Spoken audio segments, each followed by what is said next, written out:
Hello everybody, today is the 200th anniversary of the birth of John Keats, who managed to express the beauty but also the pain of the world in his poetry.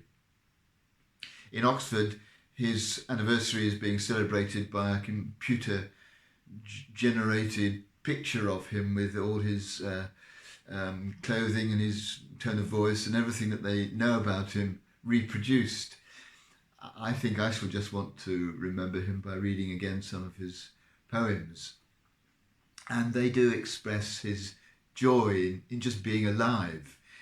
In one sonnet he writes, ironically of course, because he did die young, about the fear of that and how it would mean that he hadn't had time to express everything that was going on in his teeming brain, to put into words the beauties of things like night's starred face, or to express his wonder at the love of his beloved, to relish her fiery power. And he wrote in poems like Ode to Autumn, season of mists and mellow fruitfulness, a wonderful way of expressing life's beauty.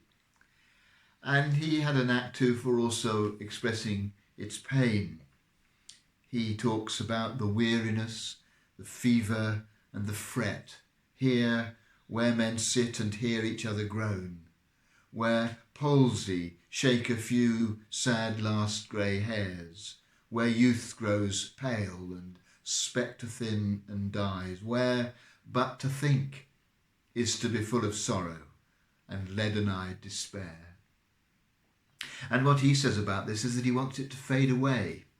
He wants something that will take away the pain of the awareness of this human sadness.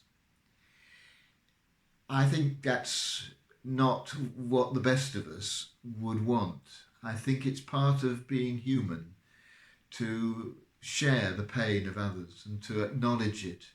We can never know another person's pain, but just to try and identify with them and imagine what it might be like is part of what it is to be human.